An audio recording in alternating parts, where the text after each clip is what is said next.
To start off, what is agile and agility for you? What do you have in mind then? I think there's two elements to that. The one is the agile, almost trademark. It's the methodology of working in agile ways, which includes the scrumming and very disciplined tools and a very clear way of working, which complements PMP, which is more for the waterfall type of working, and then the agile way of working, which lends itself more for environments where you have more uncertainty of the outcomes or the way, and then you need to just be able to adjust your course more frequently. But the other element of agile is just the adjective, the way you work. For that, you don't necessarily need a big methodology. And that's maybe then a synonym for working in an entrepreneurial way, working with a sense of urgency, working with a sense of purpose, which is something that I think we all can embed in our way of thinking and talking and acting on a day-to-day basis. And that's one thing that is very close to my heart and something that I feel as part of our culture would be great to have more of this, particularly the notion of entrepreneurship. Mm-hmm. You also mentioned in the article that agility is the future. Has this COVID-19 situation changed your vision on that? Was there really a trigger that you saw that you said, hey, we should bring this agile framework, but also the agility in the way of working more to the forefront?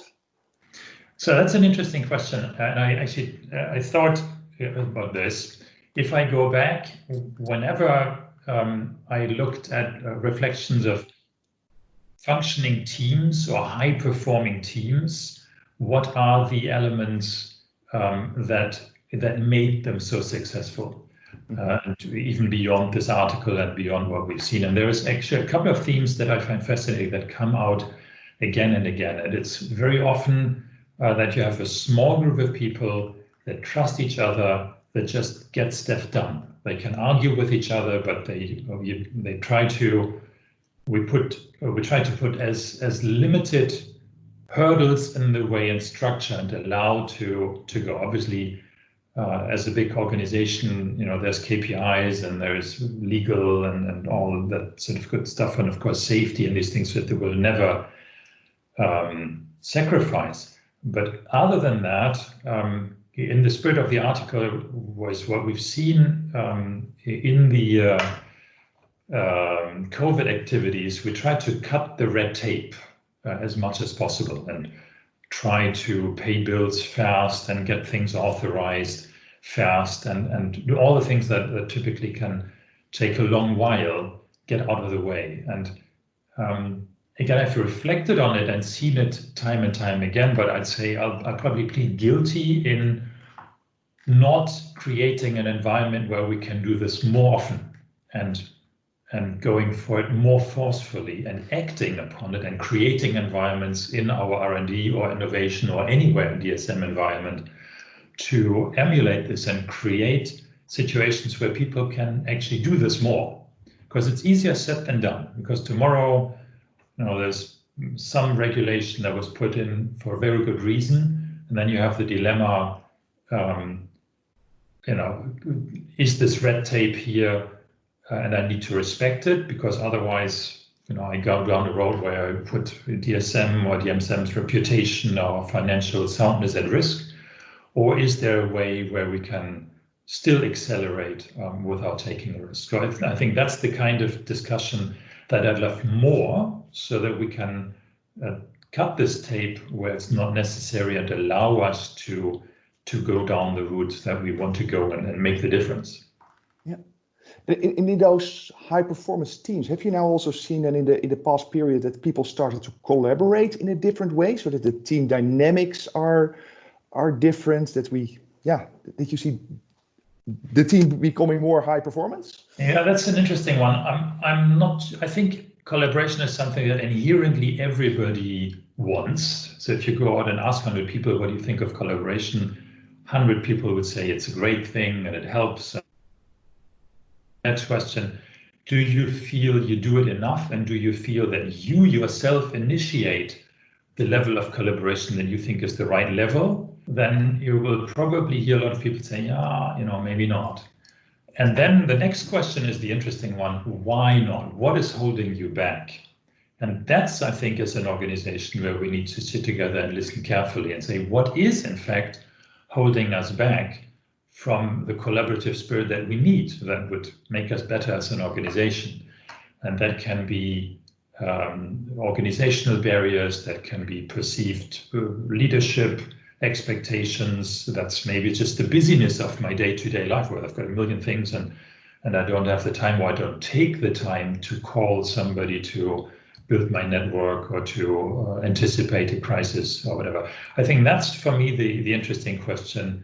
Why, as an organization, are we holding ourselves back in collaboration? And let's have this dialogue more so that we can create this space in better ways. And yes, I think COVID, by cutting red tape, has helped in this specific environment to create an enormously intense collaborative spirit, but it was naturally limited to those teams. And maybe that's a good thing. So the question is, again, how can we create more of those and let them do their thing? Yeah, that's. Personally, I think also one of the, again, something bad turning into something good. A lot of projects were also stopped or slowed down in R&D because partners could not work or limited availability of the lab space.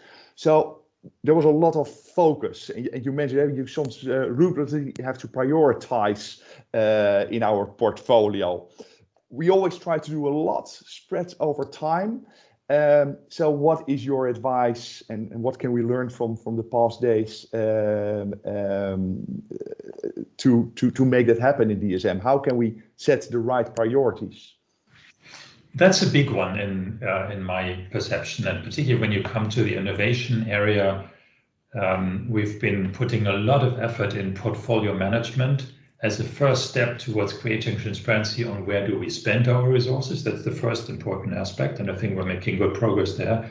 But then the next step is, how do I direct those to maximize the outcome?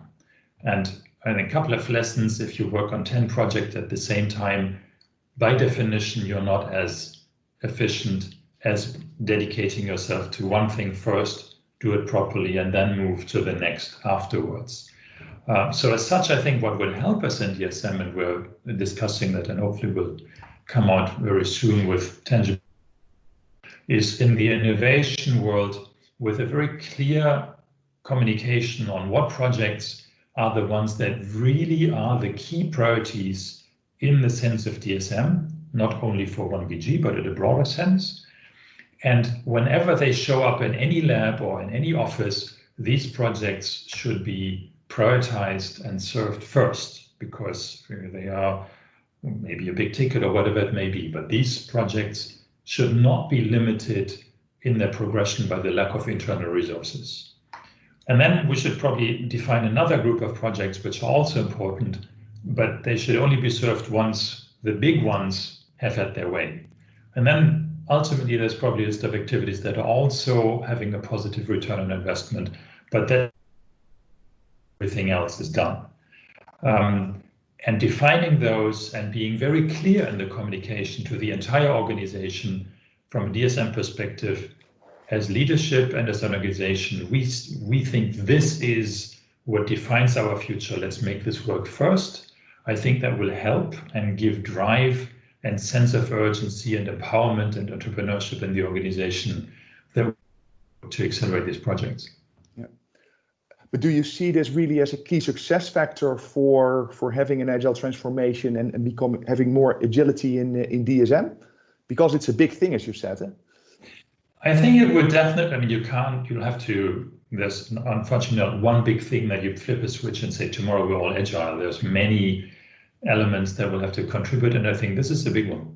Yeah, that's hey, and for you personally, I know also from other chats we had that agility and agile is really in your thinking, and you like this transformation. But if you look to your own way of working, what are then the big hurdles that you personally are facing in getting more agile and having this agility? Let me maybe take a little detour to answer that question. We did a team meeting years ago with a group of people, and as an icebreaker, I was thinking, how do I start this? Just to first half hour, a little bit of a warm up. People don't know each other, and we did something that we put the group together in small groups and said, hey, reflect for a minute, everybody individually. What was the most rewarding and exciting and positive moment in your entire career? Maybe I would invite you and all the listeners to reflect on that. What is the one moment that you think back when you retire? Man, this was really, everything came together at that moment. And then we came together in small groups and shared the experiences. And of course, it was intended as a positive way to start the day and open up and exchange. And something surprising happened, because we got carried away a little bit, because we found that all the stories that people told had in fact quite a lot of commonalities. And the commonality was that the stories that people came up with was typically that senior leadership had a crisis somewhere, came to somebody and said, this is the big hairy problem for you. I trust you can do it. You've got my unconditional trust, go do it. It's going to be very difficult. If you need me, call, otherwise go do it. And then a messy period comes of failure and sleepless nights and all the rest of it. But eventually somehow then the moment where it comes together and you can declare victory and say, I did this together with my team and we had this remarkable success. So you're asking me, what are my experiences? What is my advice? How do I think about Agile? I would say, as leaders and as members of DSM, are we creating enough of these moments for our people? Are we trusting enough? Are we moments for people to shine and say, this is something where we need somebody to step up, and you can do this. And if you need me, call me. But other than that, go sort it out. And that's exactly what happened in COVID. And we've seen, people were struggling. It wasn't a walk in the park by any means. And in fact, I would argue it's probably even not a sustainable way of working to, not sleep for 2 weeks and, think of this, that, and the other.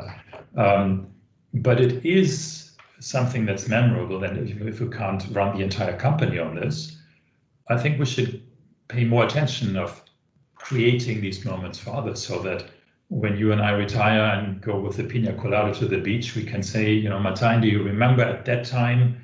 We did together. It wasn't easy, but we really made a difference. Yeah. So if I listen in a sustainable way, I think that's a good addition from you. But trust in the people, empower them, and ensure for enough focus that they can, put this effort in. Those are key things. And for you and your colleagues in leadership, support that, make that happen. Cool, nice. Hey, Marcus, thanks. I got a lot of power out of this. We would like to repeat this in the future. Is there somebody that you could recommend that gave you a lot of agility power, and where you would say, hey, maybe she or he can also give you a power break? Ooh, plenty of people. I think the good news is we've got quite a few folks in DSM that have that. I would say have a chat perhaps with Peter Dew.